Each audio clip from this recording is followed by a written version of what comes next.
Estou tocando aqui para gravar, vai começar a gravar, gravação iniciada, então a gente pode passar para corrigir as questões, certinho? Então vamos lá. A primeira questão é: explique o que vem a ser o direito do promitente comprador do imóvel. O direito do promitente comprador do imóvel vem lá no 1417, 1418 do Código Civil, né? É aquela promessa de compra e venda, que é um contrato preliminar, né? E que, na realidade, está dizendo o quê? Que no futuro, após o pagamento do preço, né, o vendedor, ele se obriga, que é o titular do domínio, né, daquele imóvel, se obriga a transferir, através de uma escritura definitiva, o imóvel para o comprador, tá? E vai acontecer quando? Quando houver a quitação do preço, tá? Então, esse direito, ele tem origem, né, num instrumento que é um contrato, né, de promessa de natureza o quê? Bilateral, né? E está relacionado a esse direito real de propriedade, contém uma obrigação de fazer também, que é a lavratura da escritura definitiva depois, tá? A ideia em se incluir esse direito como relacionado a um direito real é a proteção de quem? A proteção do comprador daquele imóvel. Certinho, minha gente? Podemos ir para a próxima? Boa noite, Eric. 77. Quais as formas de instrumentalizar esse direito? São duas, né? Ou é por instrumento público ou é por instrumento particular, instrumento privado sempre, né? Se for até 30 salários mínimos, o artigo 108 do Código Civil estabelece a forma, tanto faz pública ou privada, mas se for superior, a ideia é que tenha que ser feito por instrumento público, ok? Certinho? Suzana, vamos lá. Próxima, 78. Qual é a natureza jurídica desse direito? A natureza de direito real. É um direito real de aquisição da coisa, né? Se fala jus ad rem, né? O direito de aquisição da coisa, ok? Próxima. 79. É necessário registro? Sim, tá? Agora, o que acontece na realidade? Necessário para quê? Necessário de que maneira? O registro, na realidade, na matrícula do imóvel, ele está resguardando ali o direito de quem está prometendo comprar, né? E a ideia dele, né, no 1417 do Código Civil, é a proteção em fase de terceiros, porque se aquilo for vendido, né, para outro, né, aquele que tiver registrado primeiro fica numa posição mais confortável. Então, a ideia é que seja obrigatório, mas na realidade ele é obrigatório não para a validade do negócio, mas para proteção em face de terceiros, ok? Tá liberado, não tá impedido não. Inclusive eu estou gravando, tá, Eric, para depois postar. Você não está conseguindo colocar isso? Eu não sei aqui, ó, para mim o que que aparece? A câmera tá sem risco, o microfone também, né? E aqui eu tenho o negócio de gravar, o meu tá branco com a bolinha e o quadradinho vermelho. A minha ideia deixa eu ver se aqui em configurações, não, para mim está tudo aparentemente tudo liberado. Ó, deixa eu só clicar aqui onde tem a tua câmerazinha para ver se melhora. Permitir gravar, vê se você consegue, mas está igual para mim, visualmente está igual, não tá? Cliquei, mas não, para mim não mudou aqui. Vê se melhorou para você. Não tem proibição, Eric. Nem de som, nem de imagem. Liberou? Tá. Eu também estou gravando e minha ideia é depois postar. Certinho? Podemos ir para a próxima, então? Vamos para número 80? Ok. 80. O que é garantia? Garantia, na verdade, é uma segurança para recebimento de um crédito, né? Que é fruto de alguma relação acordada entre as partes, né? O que acontece é que, normalmente, o sujeito ele não tem aquela condição de pagar de uma vez. Então, ele vai receber um valor maior do que do que ele dispõe. Então, ele apresenta uma garantia, né, para que ele possa obter, né, aquele crédito que ele precisa ter naquele momento. As garantias, elas podem ser reais, né, quando está vinculada a determinado bem, então aquele bem ele serve de garantia, e podem ser também pessoais.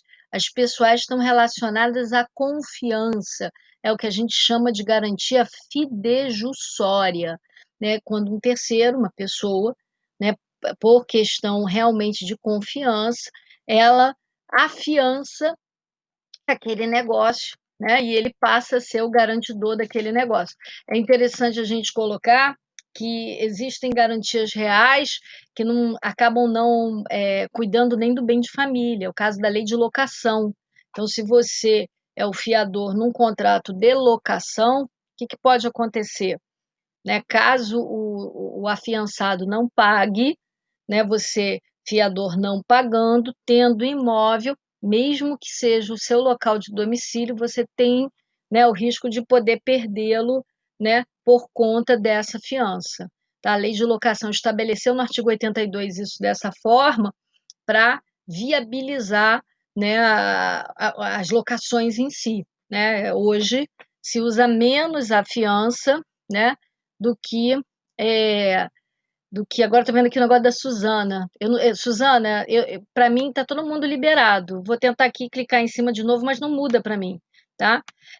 Hoje se usa menos a fiança do que se usava no passado, né?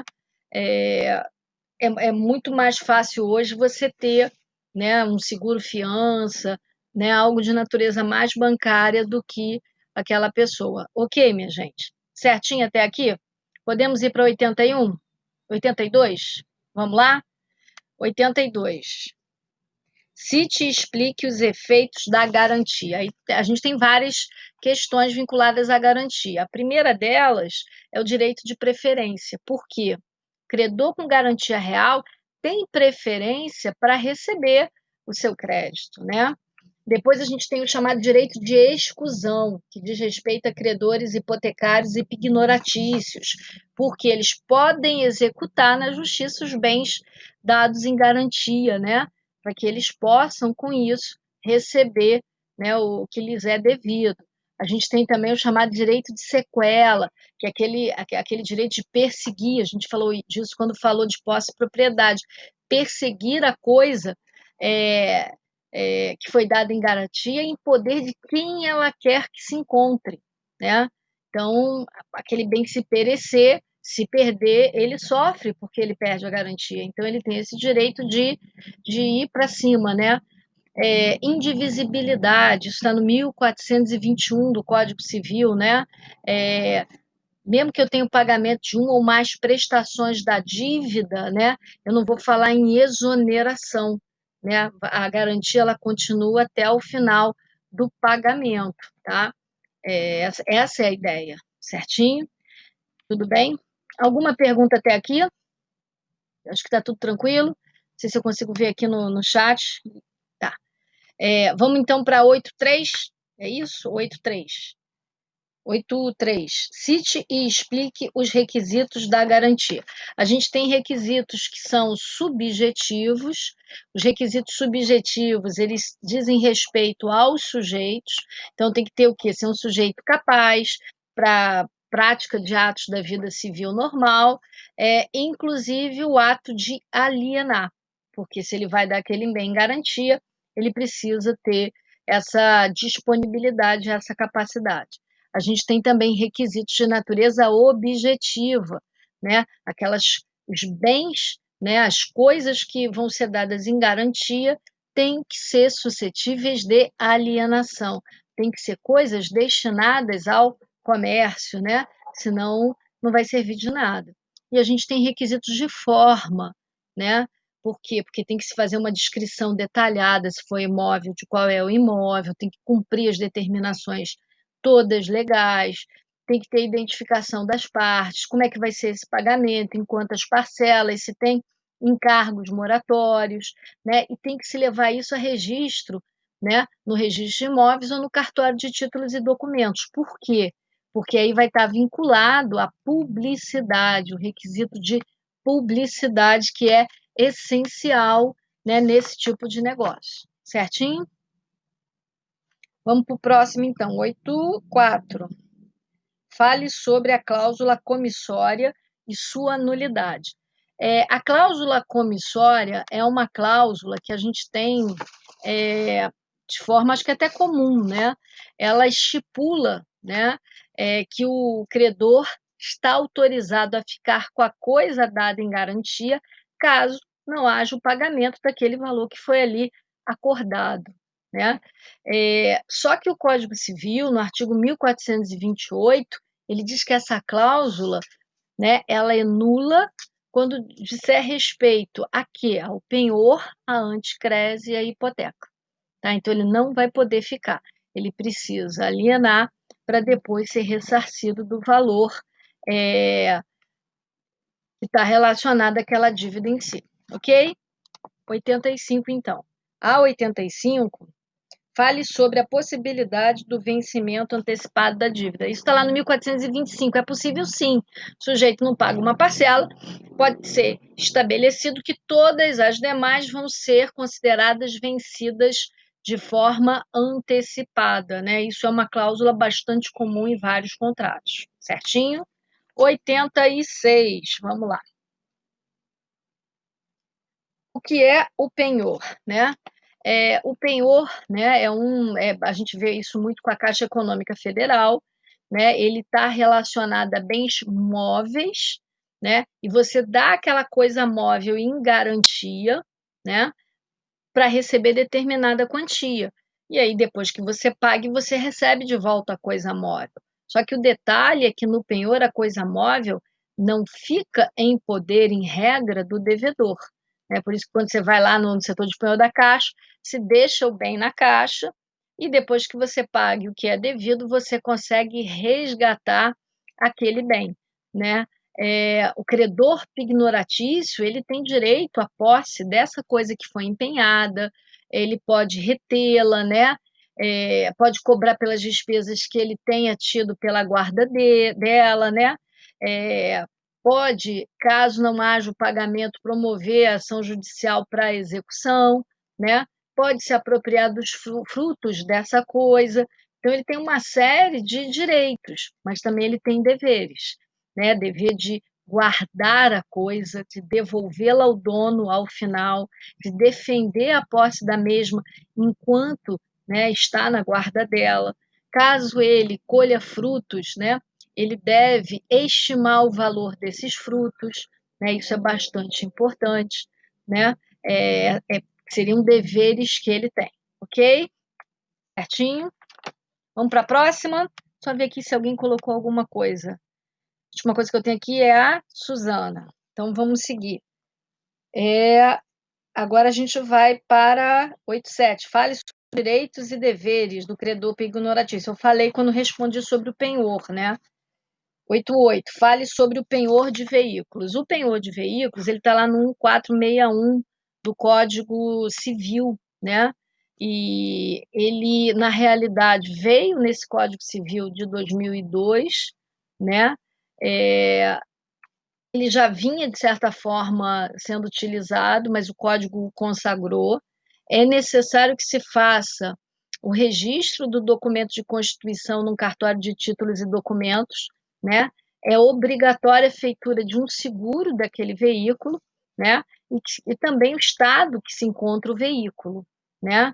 E aquele veículo, ele vai ficar com quem, na realidade, não é o seu dono, né? E passado, né, ali o pagamento estabelecido, ele retorna, né, ao seu dono. Tá? O que a lei também coloca é que existe um prazo de até 2 anos, né, que pode ser prorrogado por mais 2, relacionado a essa alienação vinculada a veículos, certinho? Penhor de veículos. 88 foi, agora vamos para 89. Fale sobre o penhor legal. O penhor legal, ele é um pouquinho diferente, né? Ele é mais tradicional, ele já vem há mais tempo no Código Civil, né? Ele, na realidade, ele vem na lei e não na vontade das partes. Então, ele não tem natureza convencional, ele tem natureza legal. É o caso, por exemplo, dos hospedeiros, né? De fornecedor de alimentação para pequenos hotéis, dono de prédio rústico, né? Sobre aqueles bens que o seu inquilino ou aquela pessoa que está ali hospedada deixa. E se não pagar, né, ele pode segurar para ter o ressarcimento, né, do seu prejuízo, do que cabe a ele. Ok? Próximo. 90. Fale sobre a extinção do penhor. O penhor tem várias formas de extinção, né? Ele pode se extinguir, por exemplo, em razão da extinção da obrigação. Ela foi devidamente quitada. Então, perde o sentido do penhor. A coisa pode desaparecer, perecer. O credor pode renunciar ao crédito, né? Pode haver uma ordem judicial de apreensão daquela coisa, né? Pode ter remissão, né? Então, existem várias situações que podem levar ao quê? À extinção do penhor, ok? Certinho? Sem problema, Simone, bem-vinda sempre. Vamos para 91. O que vem a ser hipoteca? Hipoteca é um direito mais tradicional. Hoje ela tem uma utilização, eu diria, menor do que já teve no passado, né? Ela perdeu um pouco de espaço. E ela é um direito real de garantia que tem, ao contrário do penhor, como objeto bens imóveis, embarcações, aeronaves, né? E que são entregues ao credor, né, até recebimento do crédito. Então, se diz que a hipoteca ela pode incidir sobre imóveis, sobre aeronaves, embarcações, estradas de ferro, recursos naturais, coisas que têm um valor o quê? Elevado, né? Cabe também direitos vinculados ao imóvel, direito de uso, direito de superfície, né? Isso também ensejaria a utilização da hipoteca, certinho? Próxima. Fale sobre o objeto. É o que eu disse: imóvel, aeronave, estrada de ferro, né? Entre outros. 94. Fale sobre o alcance da hipoteca. Está no 1474. Ela vai abranger tudo que disser respeito àquele imóvel. Então, qualquer tipo de acessão, né? E também vai dizer respeito a ela, né? Vai além melhoramentos, construções, né? Tudo que tiver vinculado vale. Eu não falei do registro aqui, que é 93, né? Fale sobre o registro da hipoteca. O registro da hipoteca, ele é, na realidade, obrigatório. E vai ser feito aonde? No cartório, aonde aquele imóvel ou aquele bem está devidamente registrado. Se for uma embarcação, por exemplo, os navios têm registro no Tribunal Marítimo, que fica aqui no Rio de Janeiro, né? Existe um tribunal para o país todo. Você, claro que tem as capitanias que têm a atuação vinculada, mas se for imóvel, a gente vai ter relacionado a matrícula do imóvel no registro imobiliário, que responde pelo local de situação daquele bem imóvel, tá? Mas ele é o que? Fundamental, ok? 95. A hipoteca impede a alienação do imóvel? Não. Tá? O que pode acontecer? Se você aliena, você tem lá o gravame de que aquele bem está devidamente hipotecado. Então, significa que quem compre já sabe que tem aquela restrição. Isso leva a uma redução do valor do imóvel, mas não leva à impossibilidade de venda daquele bem, ok? Então, a hipoteca não impede a alienação, tá? 96. O que é subhipoteca? É uma segunda hipoteca. Nada impede que um imóvel tenha mais de uma hipoteca, mas o que acontece com isso? Aquele que está ali como credor de uma segunda hipoteca só vai receber se aquele credor da primeira hipoteca também receber, senão ele não receberá, né? Então, dependendo dos valores da dívida, né, o recebimento do crédito dele vai ficar bastante comprometido, certinho? Ok? Vamos para a próxima? Vamos lá. 97. Quais os tipos de hipoteca? A gente tem hoje convencional e legal. No Código Civil anterior tinha também a judicial, né? Então, hoje isso vem menos, né? Mas são esses dois tipos que a gente tem. 98. Fale sobre a extinção da hipoteca. É bem parecido, né, com o que a gente falou relacionado a penhor. Como é que uma hipoteca ela pode terminar?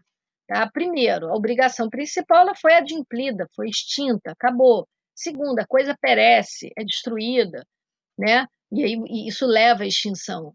Terceiro, o credor renuncia, abre mão do crédito que tem, remissão, adjudicação, arrematação judicial. Então, tudo isso, né, entre outras, leva à extinção da hipoteca. Ok? Certinho? Vamos à próxima, então. 99. O que vem a ser a anticrese. A anticrese, ela hoje é bem pouco usada, já era pouco usada e com a evolução, né, da vida da gente, né, com a modernidade, ela passou a ter uma utilidade ainda menor, uma utilização ainda menor. Então, se fala por isso que é um instituto antiquado, obsoleto, sem uso, né, que já teve. Ela está relacionada a quê? Na realidade, você vai entregar o imóvel para o credor, né?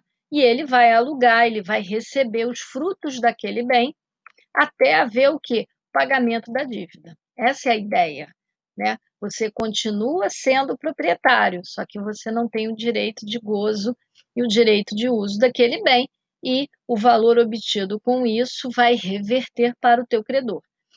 A anticrese, ela traz, né, isso é uma das coisas que eu acho que ajudou a ser pouco usada, ela traz a obrigação de você fazer o quê? Um balanço anual, mostrando aquilo que entrou, como é que a dívida está situada, para que o devedor possa ter um controle, né, disso, né, antes do final. Certinho? Ok? Próxima. 100. Se admite o resgate na anticrese, o resgate é você pagar o que você deve e retomar o uso, o gozo e a fruição daquele bem. Sim, se você pagar o que deve, nada impede que se faça o resgate. Aí nós vamos para 101, o que vem a ser o direito de laje. O direito de laje está naquele artigo 1510, letra A, né, que foi inserido recentemente, né, e é uma situação que tem a ver com a vida que a gente tem nos grandes centros urbanos, aonde falta espaço e dinheiro para muita gente, né, fazer o seu lar. Então, o dono, o proprietário de uma casa, ele vai permitir que construam em cima, né, para que possa existir. Essa é a ideia. A propriedade hoje ela tem que cumprir a sua função social, né? Então isso também é um motivo, né? Você não permitir que determinadas áreas fiquem sem atender a sua função social, levando até a possibilidade do proprietário perdê-la, né? Então você simplesmente vai ceder a superfície para que alguém ali construa e resida, ok? E essa é o cerne, né? Desse direito de superfície e que se caracteriza pelo quê? A gente tem mais de uma unidade imobiliária com titularidades distintas naquele mesmo espaço, naquela mesma área, né? Isso é bastante interessante. E o outro detalhe importante também é que esse direito de superfície ele não se projeta para o que a gente tem frações ideais de solo. Então, se eu tenho lá frações ideais, né, vai ter superfície, mas não vai estar relacionada a isso. Tá? Pode até ter matrículas diferentes no registro imobiliário, ok? Próxima. 102. O direito de laje se projeta mediante fração integral sobre o solo e outras áreas anteriormente edificadas? Não, isso está lá no 1510, letra A. 103. Fale sobre a existência de limitação ao futuro adquirente de laje. Isso está no parágrafo 5º desse 1510, letra A. O que acontece ali? Ele não vai poder permitir, né, que haja, né, como é que se diz? Um novo direito, né, acima. Né? Então, se ele tem lá o proprietário, você tem o uso da laje ali, ele não pode pegar a laje dele, que já está usando a laje, e passar para outro. Então, existe essa limitação, né? Então, aquela unidade, ela não vai poder fazer uma sobrelevação semelhante ao que foi feito, de forma ao sujeito poder, dela ter vantagem econômica e dela poder utilizar. Ok? Certinho? Podemos prosseguir, minha gente? 104. O que é a enfiteuse? A enfiteuse, ela praticamente não existe mais. A gente vai ter uma enfiteuse numa lei federal, mas o Código Civil de 16 trazia como direito real, o Código Civil atual não traz, então a gente não pode mais ter instituição de novos casos de enfiteuse, a não ser que está regulado, né, pela lei federal, que é um caso bem específico, né? Agora, aquilo que existia quando esse Código Civil entrou em vigor permanece até desaparecer, né? Então, ainda produz efeitos, né? Mas não vai produzir para sempre, né? E o que é, né, esse direito? É uma permissão que o proprietário dá a outrem, né? De forma a que um terceiro, que é o enfiteuta, possa ter o domínio útil daquela coisa, pagando a ele duas coisas, né? Uma pensão, que é chamada de foro anual, e o laudêmio todas as vezes que aquele bem é devidamente negociado, né? Essa é a ideia, ok? Certinho? E a última, é correto se afirmar que hoje não existe mais enfiteuse? Sim, só nos casos antigos, é o artigo 2038, se eu não me engano, do Código Civil, que traz isso, e a gente só vai ter uma lei federal, eu acho que eu coloquei no material de vocês, que estabelece a possibilidade na esfera federal de novas enfiteuses. Mas fora isso, não tem como. Ok, minha gente? Fechamos todas as questões? Ok? Alguém quer perguntar alguma coisa? Pergunte. Fala, Eric. Eliane. Pode falar ou escrever. Fechamos a matéria. O que não significa que eu não possa passar mais exercícios, tá, Eliane? Tudo bem? Não, por mim tudo bem, professora. Ninguém é É obrigada a só fazer. que. Não, deixa eu só falar. Ninguém é obrigado a fazer, como hoje. Eu separei, né, 10 questões múltipla escolha da OAB, né? É, todo mundo, Suzana, eu falo isso com mais gente agora. Eu separei 10 questões da OAB múltipla escolha. Então, qual é a minha ideia? Eu vou postar essas questões e corrijo na semana que vem. Quem quiser faz, quem quiser assiste, tá? Só é obrigado a fazer um grupo de pessoas, quem conseguiu ficar na prova final. Quem conseguiu tem que fazer de qualquer maneira. Agora, quem passou, está aprovado, é liberalidade. A pessoa faz se tiver vontade. Fui bem clara, minha gente?